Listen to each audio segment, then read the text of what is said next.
Hello everybody, welcome back here to ABA with Dr. D. It's a real pleasure. This is Dr. D, your host. Today we're going to be talking about token economy. And the first question we have to pose here is, what is a token economy? Token economy is very common in our field. We hear it a lot. People talk about utilizing a variety of tokens, systems to try to motivate their students, their child. If we have parents that are implementing the system, I think it's a very effective system that works extremely well when it's done correctly. I've seen a lot of token systems that unfortunately are not done the right way. So we're going to try to definitely give you some information here to help you do it the right way. That is really the purpose of this particular video for token economy. So let's start with a couple bullet points here, some really quick review. The first question here is, what is a token economy? And the first bullet point says, a behavioral program in which individuals or groups can earn tokens for a variety of desired behaviors and can cash in their tokens for backup reinforcers. Okay, token economy consists of the number one, target behavior, and that's, you see how they put behaviors because it can be a variety of behaviors you can be focusing on. And number two is a token, right? So obviously the type of token you're going to be utilizing in that process. And number three, which is really important, which is the backup reinforcer.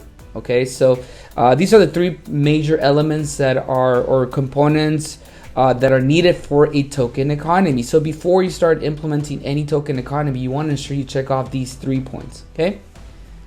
Next thing is here, says tokens are. So what are the tokens specifically? They're conditioned reinforcers that can be accumulated in exchange for backup reinforcers. Tokens are delivered immediately after the occurrence of the target behavior. Okay. So once again, tokens are conditioned reinforcers. Okay. So tokens by itself do not have any value if there's been no pairing that's happened before, right, with other types of reinforcers. In this case, for example, with edibles, right? So if you pair a token with an edible, that is where the token starts gaining value. Okay, so that's very important. If you have not done that process correctly and you're implementing a token, or you're just bringing tokens out and there's been no pairing history, then that's where you're going to notice the student is not going to respond well to the token. So that's why it's very essential to do that pairing process and for you to ensure that this token is once again a conditioned reinforcer. And just as a reminder of that, backup reinforcers is very important. So this is basically a reinforcer that is given in exchange for a specific number of tokens.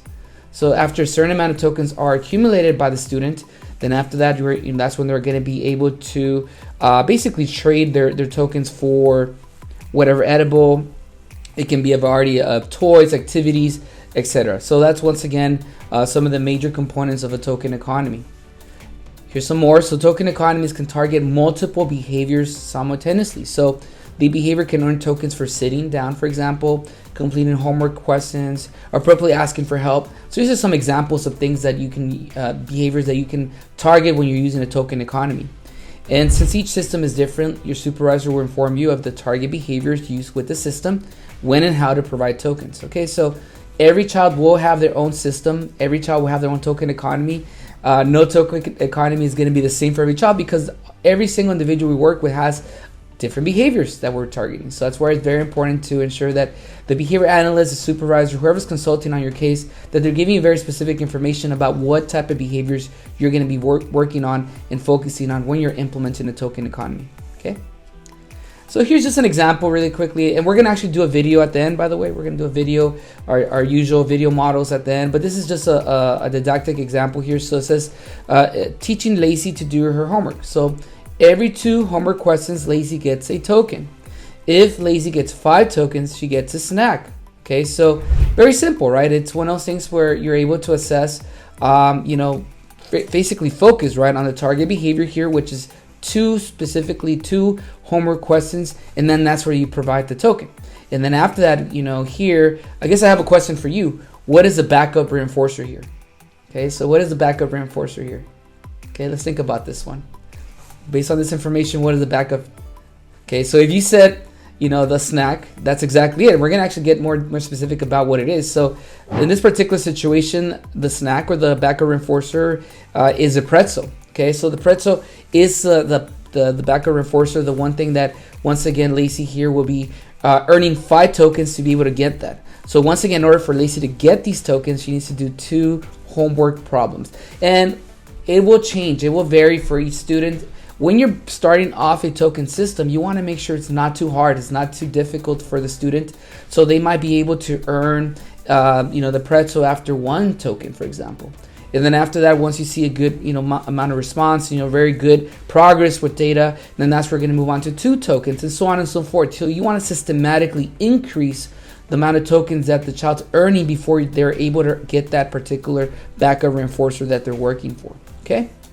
So what we're going to do, once again, we're going to watch a video of the token economy, how it looks, basically what it consists of, and we'll talk a little bit more about that as we watch the video.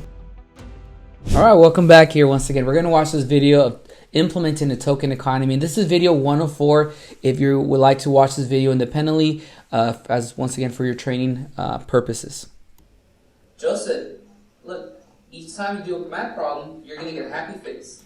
Okay, so here we go. So the first question is, what is a target behavior? So here, obviously, the target behavior we're looking for is responding to one of the questions here, one of the assignment questions that in this case Joseph needs to complete. So each time that Joseph completes, one of these word problems, you were able to catch on that he gets a happy face. Okay, so there will be a certain amount of happy faces that will need to be earned to be able to attain the backup reinforcer, which we'll very soon, I think, hear what that is. 5 happy faces, we get a break. There it is. So 5 happy faces, Joseph gets a break. Okay, so once again, that is basically what the token economy needs to have. You need to ensure you have a very specific amount or a very specific target behavior or behaviors, if you're doing a couple behaviors, and you want to ensure you have a specific amount of tokens that need to be earned. In this case, I did a little happy face, and that can be done. Each child will have their own type of token economy, I guess system or model, how it looks. Some kids like the little stickers. Some kids like, dry erase board the way I'm doing it. Some kids like little, for example, like quarters. It's so many ways in which you can do it. At the end of the day, the most important thing is to ensure that it's something that is, that works, right? And it's not going to be too distracting as well for the child. I've seen situations where we have token economy systems that are actually too much distraction for the students. So we want to make sure that we're somewhere in the middle. At the end of the day, the main focus here is to try to work with this token economy system to motivate and increase behavior that we're trying to target. Okay, so I'm gonna go ahead and play the next parts of this video. Okay, all right, let's get started.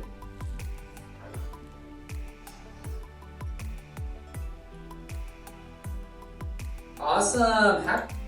Okay, so there we go. So Joseph, you're able to see him. Well, it's hard to tell from this angle, but he completed one of the assignments, one of the problems there that he had to solve, and immediately I, at that point, delivered the praise and I provided the token. Okay, in this case, a little happy face. Happy face. Perfect. I like it. Another one. 3 happy faces. Nice. That's 4. And 1 more. Yes, Joseph. High five. All right, great. Okay, so there you go. So Joseph did a phenomenal job completing each word problem there, or assignment problem. And at the end of the day, really the focus here is for you to get an idea of how the token economy may look like. Okay, once again, this is a very common, very popular type of method, and overall it works well when it's implemented well. Okay, I hear a lot of times people say, well, those token things just don't work for my child, for my student.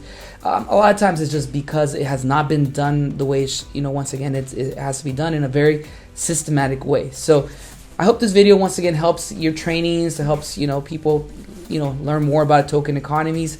And I really appreciate once again those people that are subscribing to our channel, viewing us around the world. We're getting some great feedback. Once again, this channel is done for you. No fee, nothing. It's just there for you for whatever purposes you want to use these videos for. But once again, this is Dr. D, your host. Real pleasure seeing you all again. You take care.